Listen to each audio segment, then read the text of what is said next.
Salut la team, je vous prends 30 petites secondes au début de ce podcast pour vous expliquer ce qu'on fait aujourd'hui.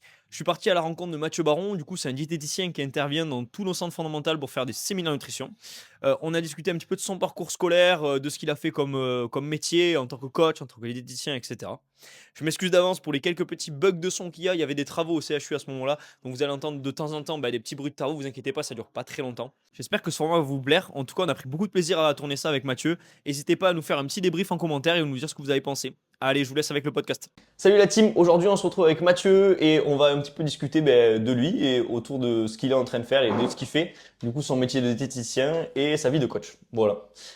Salut Mathieu, tu vas Salut, bien? ça va et toi? Ça va très bien. Alors première chose que j'aimerais que tu me présentes, donc qui tu es, d'où tu viens, quel a été ton parcours scolaire?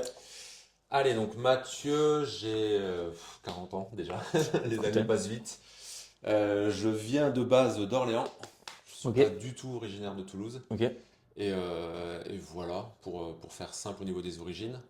Après, je suis diététicien du coup depuis 13 ans. mhm, Je travaille à Rangueil tout de suite après mon BTS. d'accord. Donc j'ai eu la chance de pouvoir intégrer le service de nutrition. Je ne travaille qu'en nutrition.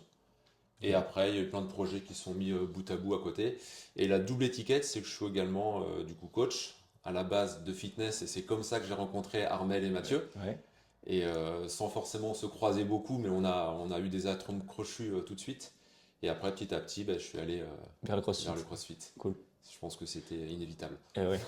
T'as fait ton stage ici à Rangueil du coup? Ouais, j'ai tout fait, toutes mes formations, je les ai fait à Rangueil Ok. en tant que diète. Et direct après, Et après, j'ai eu la chance, justement, que dans le service, ils recherchaient un diététicien homme. Ouais. Parce qu'ils en avaient un peu marre de l'univers féminin. Ok. Et du coup, c'est comme ça qu'on T'as est venu. dérivé et t'es Ouais. parti direct, ok. Très bien. Pourquoi t'avais envie de faire diététicien? Ça vient d'où cette passion? Alors, je marche beaucoup sur les coups de tête. Ok. De base, donc j'aime bouger. Mhm. Donc, ça va pas forcément répondre à ta question de diète, mais Ouais. tu vois, on va y venir.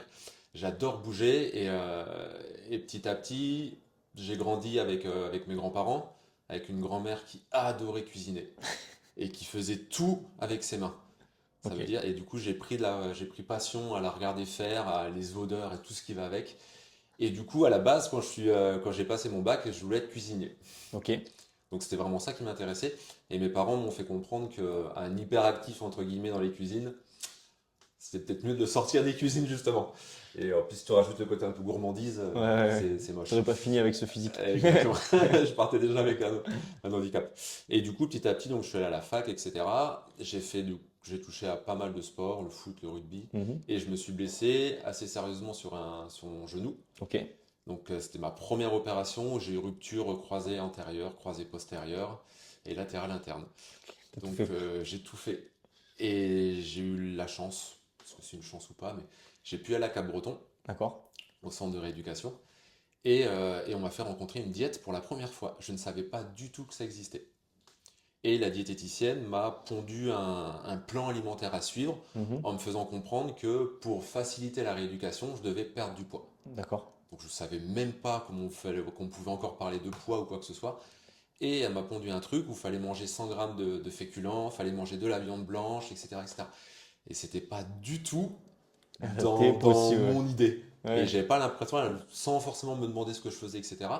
Et elle m'a dit non, vous êtes obligé de suivre ce protocole-là et pour perdre du poids et vous allez voir, votre rééducation va bien se passer. Et donc je lui ai demandé, mais je suis dans un centre de rééducation, donc ma rééducation va forcément bien se passer. C'est quoi l'intérêt de perdre du poids alors que justement je suis en train de me rééduquer Ouais. avec 10 heures de sport semaine. Enfin, tu sortais de ça, tu étais affamé, quoi. Je mange quelqu'un à la fin de la journée. Et du coup, je lui ai demandé ce que son métier c'était. Et c'est là où elle m'a dit, donc je suis diététicienne. Je dis, ok, ça pourrait être intéressant. Ok. Et de fil en aiguille, en fait, le lendemain, j'ai commencé des cours par correspondance Ah ouais, direct. à direct. Ok. Je marche sur les coups de tête.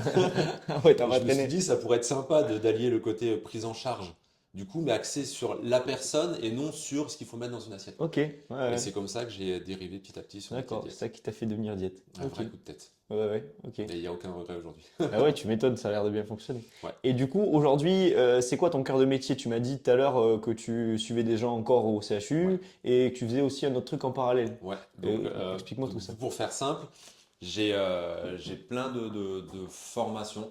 Je vais pas dire que je suis expert dans quelque chose parce que À l'hôpital, je pense qu'en étant que diète et prendre en charge des gens, devenir expert, c'est de s'enfermer dans une pratique Mhm. et on met de côté tout ce qu'il peut y avoir autour. Ok. Mais par contre, donc, je suis formé sur les troubles du comportement alimentaire, je suis formé sur tout ce qui est addiction.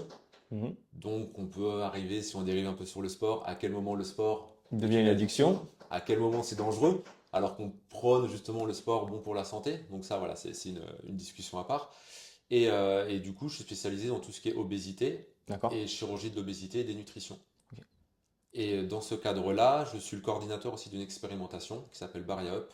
C'est financé par la sécurité sociale Mhm. dans l'optique en fait de garantir une préparation cadrée pour des patients qui veulent une chirurgie bariatrique Ok. avec un suivi justement qui est supérieur à 5 ans Et post-opératoire. l'objectif de ça, là, de cette expérimentation, c'est quoi? C'est construire un protocole après que tu peux donner Ouais, à d'autres c'est CHU, etc. exactement, Ok. c'est construire du coup un protocole national de préparation D'accord. et dans l'organisation des sessions de permettre d'avoir plus de 80% de patients qui sont suivis Ok. après une chirurgie. D'accord. Malheureusement, aujourd'hui, on est à 30% de patients suivis. Parce que pour l'instant, les patients qui viennent pour faire une chirurgie de ce style, ils arrivent, ils sont traités, si je peux appeler ça Ouais, comme ça, ils sont suivis. ils sont pris Et en charge, ouais. après, généralement, ils sont abandonnés. Enfin, abandonnés. C'est pas qu'ils sont abandonnés, c'est Ils ont que du mal à suivre les soins. déjà, tu as différentes manières de pratiquer. On D'accord? prend l'exemple si tu veux, d'un diététicien de base. Euh, Dans l'approche, tu vas avoir plein de choses différentes. Aujourd'hui, tu sondes sur les réseaux sociaux, tu as des Oui, formations en oui. nutrition, tu as des, Pour le coup, voilà, il y t'as a à des boire et à kinés qui manger. donnent des conseils. C'est un bazar complet. Alors que ce geste-là, il est tellement commun à tout le monde que tu vas prendre toutes les infos que tu veux, mais c'est pas la solution. Ok. Donc la difficulté réelle, c'est d'arrêter un protocole national de préparation, Mhm. commun aussi bien aux cliniques qu'au CHU. D'accord. Et ça aussi, c'est différent parce que tu mélanges un peu le monde public et le monde privé. Privé. Donc c'est pas du tout le même aspect, Mhm. c'est pas du tout la même Ce chose. serait créer un son de cloche un peu commun, quoi. Exactement. Ok. Pour que les patients soient pas un petit peu voilà, tributaires de tout ça. Ouais, ouais. Et Ok. après, il y a surtout la question de la préparation parce que si sur une telle chirurgie, t'es pas suivi, enfin voilà, on remet beaucoup de choses en question aussi derrière. Ouais, ouais. Bah, C'est pas la chirurgie qui fait tout. oui, bien sûr. Bah, nous, on le voit en tant que coach. Il y a pas mal de gens qui passent par ce genre de chirurgie et Ah bah qui, complètement. malheureusement, bah, sont pas trop suivis et n'ont pas de résultats. Et à l'inverse, des gens super bien suivis et tu vois, tu les reconnais plus en 3 mois. Et c'est exactement Et comme le côté sport, hein. ouais, ouais. C'est quelqu'un, voilà, un coach, pour être un bon coach, faut déjà que tu pratiques. Si tu pratiques pas, tu peux pas coacher. Et il faut que tu sois un passionné. Ouais. Être passionné, ça suffit pas être un bon coach. Non. Faut que tu sois à l'aise avec les gens, faut que tu aies de l'empathie, voilà, Oui, c'est un c'est un grand tout, ouais. cocooning. Ouais, c'est un C'est un grand tout. cocooning. Bien sûr, bien sûr. Je pense qu'il y a plein de gens qui se posent la question, donc autant la poser maintenant tant qu'il y a un peu d'attention. C'est quoi la différence entre un diététicien et un nutritionniste? Alors, nutritionniste, c'est un médecin qui est Ok, formé sur l'équilibre alimentaire. d'accord. D'accord? Mais il aura toute la dimension médicale de ça. Le diététicien, on va dire que c'est deux étiquettes. Tu as le diététicien qui va être formé sur l'équilibre alimentaire comme on nous apprend à l'école. D'accord. D'accord? Et petit à petit, tu vas avoir la spécificité comportement alimentaire. Donc c'est plus une approche un peu psycho. Ok. Et dans l'idée, donc c'est 2 ans de formation. Donc c'est un BTS ou un DUT si tu passes par la filière fac. Mhm. Et au bout de ça, tu sors, donc tu es diplômé d'un BTS ou d'un DUT diététicien. Et Ok. c'est la seule chose qui peut te permettre justement d'être diététicien. D'accord. Nutritionniste, c'est, on va dire, entre guillemets, comme une formation. D'accord. C'est juste C'est quelques un clés pour pouvoir complément. répondre à. Ouais, ok, d'accord. C'est C'est un pas leur cœur complément. de métier, quoi. C'est pas leur cœur de métier. Le D'accord. cœur de métier, c'est vraiment médecin. Ouais, Et à ouais. côté, tu as le côté nutritionniste qui leur donne une spécificité, on va dire. D'accord. Ok, très bien. Comme endocrinologue, comme diabétologue, etc. Ok, je comprends bien. On l'a dit tout à l'heure, t'es diététicien, oui. Ouais, T'es aussi coach sportif. je suis aussi Ok. coach sportif. Quelle place ça prend dans ta vie pour l'instant?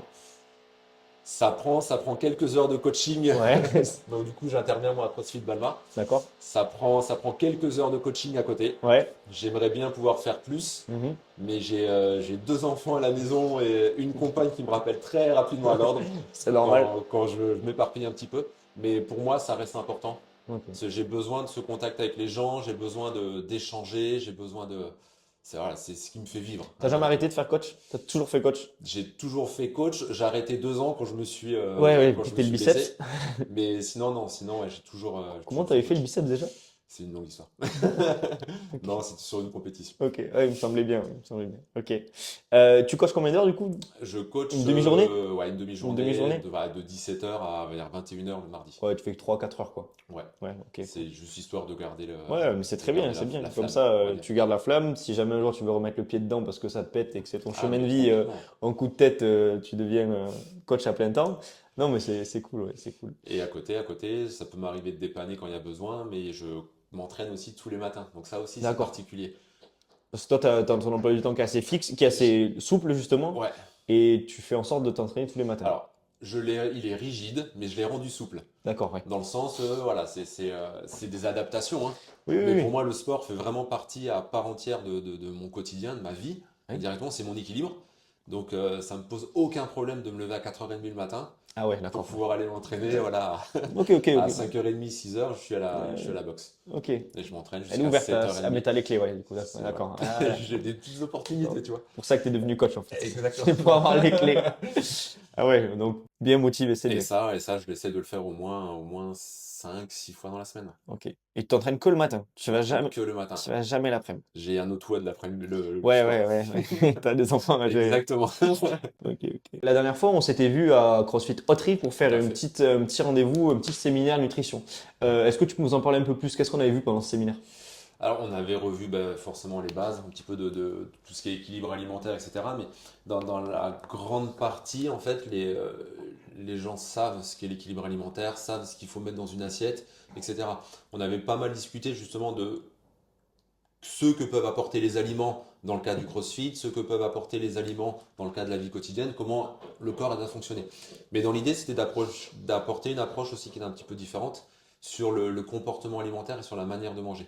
C'était d'essayer de faire réfléchir les gens d'une autre façon que forcément ce qui est dans une assiette. Les gens, ils avaient beaucoup aimé ça et c'est ça qui était très intéressant. On s'attendait tous à avoir un plan strict comme le mec t'a dit quand t'as fait Mhm. ta rééducation du genou. Et on est tous sortis en mode ah mais en fait on s'attendait pas à ça et tout et c'était génial et c'était vraiment différent comme approche, c'est intéressant. J'ai l'impression aujourd'hui, et tu me rejoins ou pas, je sais pas, t'en vois plus de gens que moi, mais aujourd'hui j'ai l'impression qu'on a tous les clés, comme tu dis, on a tous des infos, on a tous trop d'infos presque. On attend le plan miracle, ben, un peu comme nous ce qu'on propose en termes de Ah, mais coaching. c'est tout à fait Je veux ça. faire du squat, ouais ben fais du squat et ils attendent le plan miracle où il y a marqué tu feras plus 20 à la fin et où toi tu auras moins 20 kilos. Ah oui, mais c'est tout Et à fait les ça. gens, ils ont pas forcément envie de mettre le pied à l'étrier, de commencer leur truc, quitte à perdre 2 kilos ou quitte à prendre 2 kilos sur leur squat. Ils attendent le truc miracle, j'ai l'impression. Je rebondis tout à fait sur ce que tu dis. Ils attendent en fait le côté où c'est toi qui vas faire les efforts pour eux, mais eux Exactement. auront les Ouais, c'est résultats. ça. Et en Exactement. fait, ça marche pas. Si tu veux aller mieux, que ça soit au niveau personnel, au niveau sportif, voilà, dans toutes les dimensions que tu veux. Si tu veux aller mieux, si t'es pas au centre de ton attention, De ouf. tu peux pas y arriver. C'est clair. Et ça, c'est radical. Si tu te blesses, faut que tu acceptes de ralentir et de faire différemment. Si moralement ça va pas bien, faut que tu comprennes pourquoi ça va pas bien pour le changer. Et c'est tout un ensemble de choses. Ouais. On peut pas aller mieux comme ça en claquant des doigts. Ouais. Et ça, c'est vraiment la limite un petit peu ben, d'aujourd'hui. Aujourd'hui, tu vas sur les réseaux sociaux, si tu vois tout et n'importe quoi.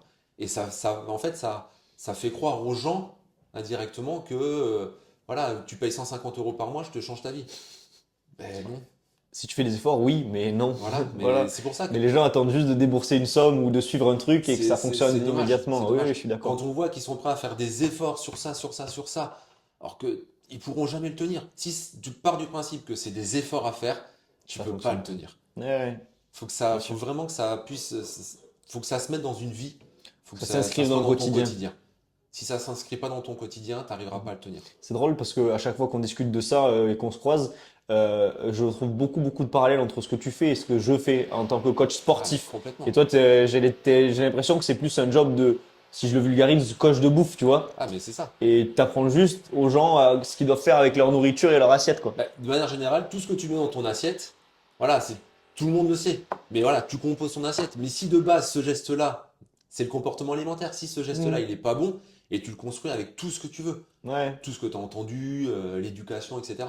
Mais voilà, c'est remettre en fait, c'est une expression, c'est remettre l'église au centre du village, c'est ça? ouais, c'est ça.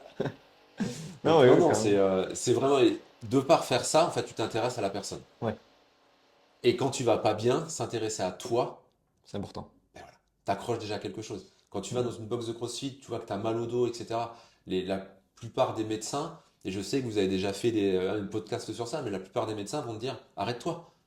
Ben non, justement. Juste à Continue. côté, on va te dire, ben, plus tu bouges, plus tu vas aller mieux. Ouais, mais t'es blessé, on te demande de t'arrêter. Il y a une ambivalence dans ça. C'est sûr. Il y a C'est une sûr. ambivalence. Effectivement, tu t'es fait mal. Ok, on va essayer de comprendre pourquoi tu t'es fait mal sur ce mouvement. D'accord? J'ai l'exemple typique du deadlift. Et ça, mais c'est Ça fait peur celui-là. voilà, c'est une adhérente qui est venue voir. Elle me fait non, Mathieu, le deadlift, moi je peux pas le faire. Quand ça me le fait, je fais mal au dos. Ok. Tu fais quoi comme métier? Je suis comptable. D'accord. Donc tu restes une bonne partie assise sur ton fauteuil. Ah oui, je fais au moins 8 heures à 10 heures. D'accord. Et tu penses que c'est réellement le deadlift qui te fait mal ou c'est le fait que tu restes assise 8 à 10 heures? Elle a essayé de me prouver par A plus B que c'était le deadlift qui lui faisait mal. Ah oui, oui. Et en fait, non, non. Et à la fin de la séance, je lui ai juste demandé, ok, regarde, il y a un fauteuil là-bas, montre-moi comment tu es assise toute la journée. Brah. Exactement. Comme toi. Je lui dis, c'est peut-être pas le deadlift qui te fait mal. Ah ouais, ouais. Mais Donc oui, mais c'est difficile de faire comprendre ça aux gens. c'est raccourci facile de se dire que c'est à cause du Exactement. deadlift et tu perds pas de poids. Ouais, mais non, mais c'est pas à cause du coca, non, je bois qu'une canette par jour, quoi. Donc, C'est non, c'est plein de pas à cause petites de ça. choses comme ça. C'est plein de petites Ouais, choses comme ça. Mais bien sûr. c'est important en fait de faire comprendre aux gens qu'ils ont énormément de clés dans leurs mains. Il faut juste qu'ils arrivent à comprendre que s'ils veulent aller mieux dans n'importe quel domaine, il faut qu'ils soient au centre de leur attention. Hmm. Et ça, c'est la base. Ah oui, c'est C'est important. la base. Tu peux pas mettre le régime, tu peux pas mettre le poids au centre de ton... Non, c'est toi. Et après, tu construis autour de tout ça. Ouais, tu capitalises sur toi-même. Mais Exactement. il faut Mais accepter il de faut se donner le accepter. temps et de Exactement. prendre soin de soi. Et la remise en question n'est pas donnée à tout le monde, Non. malheureusement. Ouais, c'est vrai, c'est vrai. Il y en a beaucoup qui ont beaucoup d'envie et beaucoup d'idées et qui ont juste du mal à. Il faut juste les canaliser un petit peu. C'est pas le plus facile. Ça s'appelle la résilience, c'est ça? C'est la résilience. Bon, du coup, petite info pour ceux qui nous regardent, vous aurez l'info ailleurs aussi, mais on refait un séminaire nutrition avec Mathieu. Hop, je vous coupe quelques secondes. Évidemment, je me suis trompé dans les dates. Rendez-vous pour le séminaire nutrition avec Mathieu Baron le samedi 13 décembre. Si vous êtes arrivé jusque-là, j'espère que vous kiffez le podcast. N'hésitez pas à liker, commenter, envoyer ça à vos potes. Et je vous laisse avec la suite. On aura l'occasion de rediscuter avec Mathieu de tout ce qui est comportement alimentaire. Ce geste-là, il aime bien faire ça, mais je suis d'accord avec lui, c'est un très bon geste. Et voilà, ok? Cool. Mathieu, pour terminer, je vais te poser quelques petites questions. Vas-y. Alors, il faut que je retrouve mon arbre à questions. C'est très simple. Tu me fais la réponse qui te passe par la tête, la réponse la plus rapide. Tu as le droit de la justifier, tu as le droit de commenter dessus, mais si tu la fais rapide, ça marche très bien. Ok? Tu mets la pression là. T'es prêt? C'est que des questions faciles. CrossFit ou Aerox? Ah, CrossFit. Ok, très bien. Alors, je t'explique rapidement pourquoi. Ok, vas-y, Parce que d'accord. quand l'Aerox a démarré, Ouais. c'est la période où je me suis rompu le tendon. Ok. Donc, j'ai pas du T'as tout pas pris la accroché à la vague. vague. Ok. Et là, j'ai l'impression que le tsunami est parti et je suis pas prêt. Sport ou santé? Alors, je te dirais les deux. Ok. Les deux. Vivre à la ville ou à la campagne? Je te dirais la campagne à 200%, mais je vis à la ville. KB Swing ou KB Russe? KB Swing US ou KB Russe?